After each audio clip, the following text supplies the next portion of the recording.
ኢራንን ከበቧት። እስራኤልም 12 የሚጠጋ ጦሯን አዘጋጀ። The US military has said it'll begin blockading all maritime traffic entering and leaving Iranian ports tomorrow.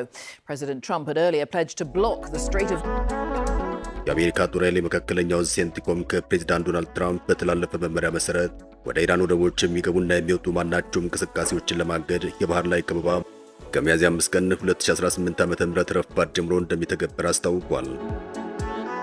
Immediately, the United States Navy, the finest in the world, will begin the process of blockading any and all ships trying to enter or leave the Strait of Hormuz.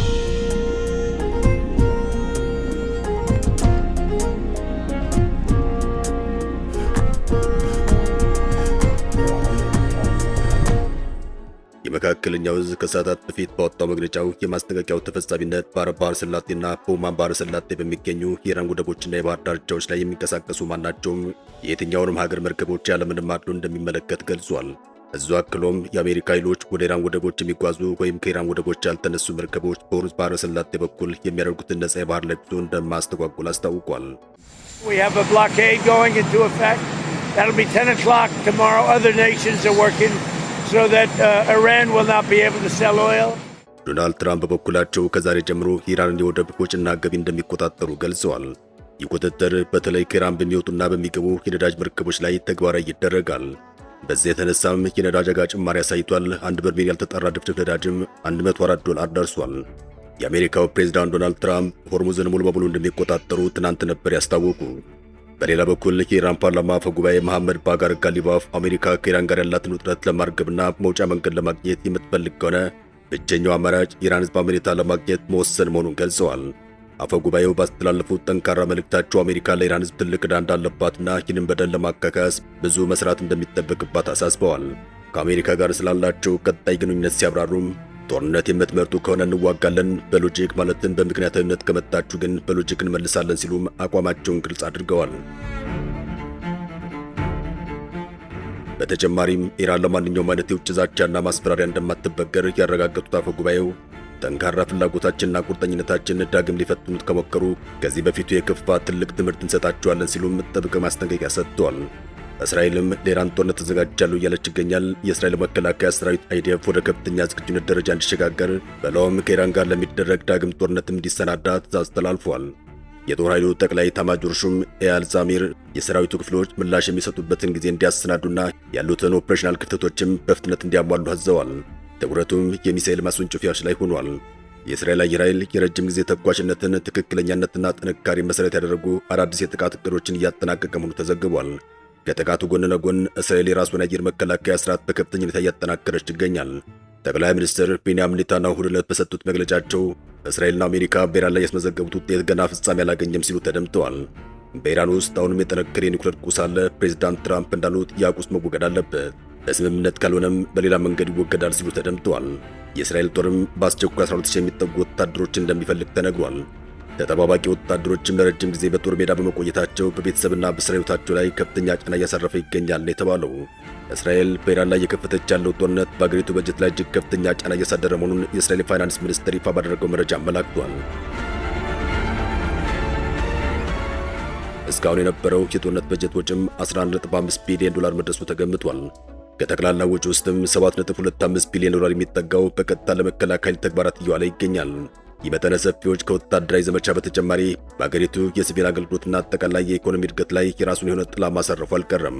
የፋይናንስ ሚኒስትሩ ግምት እንደሚያሳየው ጦርነቱ በረዘመ ቁጥር የእስራኤል መንግስት ተጨማሪ የብድር ፍላጎቶችና የበጀት ማስተካከያዎችን ለማድረግ ሊገደድ ይችላል።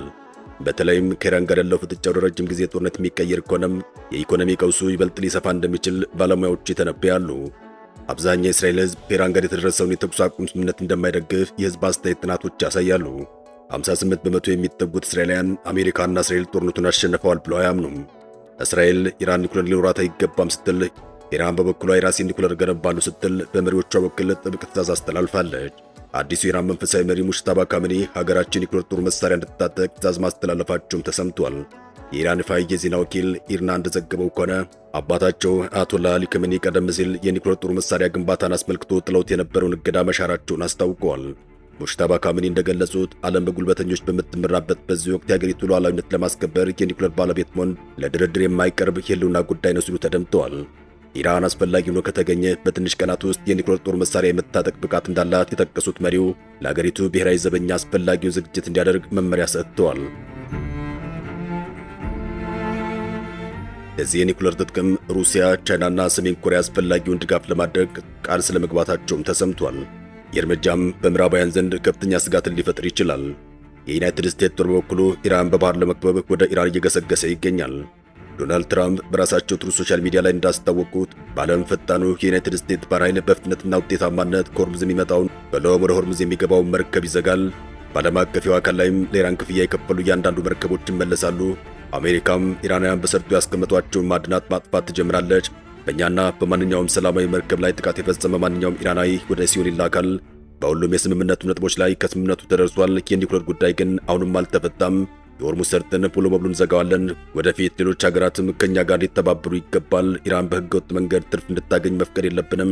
ገንዘብ ይፈልጋሉ፣ ከዚያ በበለጠ ደግሞ ኒውክሌር ይፈልጋሉ ሲሉም ዶናልድ ትራምፕ ዛቻ በተቀላቀለበት ሁኔታ መልእክታቸውንም ሐሳባቸውንም በትሩ ሶሻል መገናኛ ብዙሃን ገጻቸው ላይ አጋርተዋል። የአሜሪካ የጦር ኃይል መካከለኛ ዕዝ ማለትም ሴንትኮም ያወጣው የመጨረሻ ማስጠንቀቂያም ተግባራዊ ከመደረጉ በፊት ለንግድ መርከብ አሽከርካሪዎች ይፋ የባህር ማሳሰቢያዎች እንደሚሰጥም ሴንትኮም ገልጿል። መርከበኞች ይፋ የመርከበኞች ማሳሰቢያ ስርዓቶች እንዲከታተሉና በኦማን ባህረ ሰላጤና በሆርሙዝ ሰርጥ በሚንቀሳቀሱበት ወቅትም ከአሜሪካ የባህር ኃይል ጋር የሬዲዮ መስመር 16 በኩል ግንኙነት እንዲያደርጉ መክሯል። ውሳኔ የተላለፈውም በዋሽንግተንና በቴህራን መካከል በኢስላማባድ የተካሄደው ንግግር ያለ ስምምነት መጠናቀቁን ተከትሎም በሁለቱ ሀገራት መካከል ያለው ውጥረት መጨመሩ ተከትሎ ነው። በጥቂት ሰዓታት ውስጥም ፕሬዝዳንት ትራምፕ ባስተላለፉት መልእክታቸው አሜሪካ ወደ ሆርሙዝ የባህር ሰርጥ የሚገቡ አለያም የሚወጡ መርከቦች መከላከል ልትጀምር እንደምትችል አስጠንቅቀው ነበር። ፕሬዝዳንቱ ትሩ ሶሻል በተባለው ገጻቸው ላይ ባሰፈሩት መልእክታቸው የአሜሪካ ኃይሎች በባህር ሰርጡ ለማለፍ የሚሞክሩ ማናቸውን መርከቦች መዝጋት ሂደቱን በአስቸኳይ ይጀምራሉ ሲሉ ተደምጠዋል። ፕሬዝዳንቱ አክለውም ሁሉም መርከቦች እንዲገቡና እንዲወጡ የሚፈቀድበት ደረጃ ላይ እንደርሳለን፣ ነገር ግን ኢራን እስካሁን እንዲሆን አልፈቀደችም ሲሉ ጽፈዋል። በተጨማሪም የአሜሪካ ኃይል ለኢራን የመሻገሪያ ክፍያ ማለትም ቶሎ የከፈለ ማንኛውም መርከብ በዓለም አቀፍ የባህር ክልል ውስጥ መተላለፍ እንዲያቆም መመሪያ መስጠታቸውን ገልጸው ሕገወጥ ክፍያ የሚከፍል ማንኛውም አካል በባህር ላይ አስተማማኝ ጉዞ አይኖረውም ሲሉ አስጠንቅቀዋል። ፕሬዝዳንቱም በጦርነት ፈውስ የማስገኝ ነኝ የሚል መልእክታቸውን ማስተላለፋቸውና ራሳቸውን እንደ ኢየሱስ መመልከታቸውም ቁጣን አስነስቶባቸዋል። ከኢራን ጋር በተያያዘ ከጳጳሱ ጋርም ጸብ ውስጥ ገብተዋል። Un regno in cui non c'è spada, né drone, né vendetta, né banalizzazione del male, né ingiusto profitto. በአሜሪካ የፖለቲካ ታሪክ ውስጥ ታይቶ በማይታወቅ ሁኔታ ፕሬዝዳንት ዶናልድ ትራምፕ በትውልድ አሜሪካዊ በሆኑት ርዕሰ ሊቃነ ጳጳሳት ሊዮ 14ኛ ላይ ከፍተኛ ትችት ሰንዝረዋል። ፕሬዝዳንቱ ጳጳሱ ስራቸውን በአግባቡ እየተወጡ አይደለም ሲሉም የወቀሱ ሲሆን የካቶሊክ ቤተክርስቲያን መሪው ለአክራሪ ግራ ዘመም ፖለቲከኞች ያደላሉ ሲሉም ከሰዋቸዋል። ይህ ግልጽ የሆነ ጥቃት የመጣው ርዕሰ ሊቃነ ጳጳሳቱ ባለፈው ሳምንት መጨረሻ ባደረጉት ንግግር በአሜሪካና በእስራኤል የሚመራው የኢራን ጦርነት ሁሉን ቻይነት ከመመኘት የሚመነጭ ነው ማለታቸውን ተከትሎ ነው። ጳጳሱም እጃችሁ በደም ተሞልቷል፣ ጸሎታችሁን አልሰማም የሚለውን የመጽሐፍ ቅዱስ ጥቅስ በመጥቀስ ጦርነቱን በጽኑ አውግዘዋል። ፕሬዝዳንት ዶናልድ come tutti sappiamo c'è stato anche questa minaccia contro tutto il popolo di Iran e questo veramente ፕሬዝዳንት ዶናልድ ትራምፕ በራሳቸው ማህበራዊ ሚዲያ ገጽ ላይ ባሰፈሩትና በኋላ ላይ ለጋዜጠኞች በሰጡት መግለጫቸው ላይም እንዲህ ሲሉ ተደምጠዋል። ጳጳስ ሊዮ በወንጀል ላይ ደካማ ናቸው፣ በውጭ ጉዳይ ፖሊሲ ደግሞ በጣም አስከፊ ናቸው። ኢራን የኒውክሌር ጦር መሳሪያ እንዲኖራት የሚፈቅድ ጳጳስ አንፈልግም ሲሉ ተደምጠዋል። አሜሪካ ወደ ሀገር ውስጥ ከፍተኛ ጽንፍ በሚያዘዋውሩ ቬኔዙዌላ ላይ እርምጃ መውሰዷን የሚቃወም ጳጳስ አይገባንም በማለት ትራምፕ በቅርቡ የቬኔዙዌላውን ፕሬዝዳንት ኒኮላስ ማዱሮን ከስልጣን መውረዳቸውን በማስመልከት ነቅፈዋቸዋል።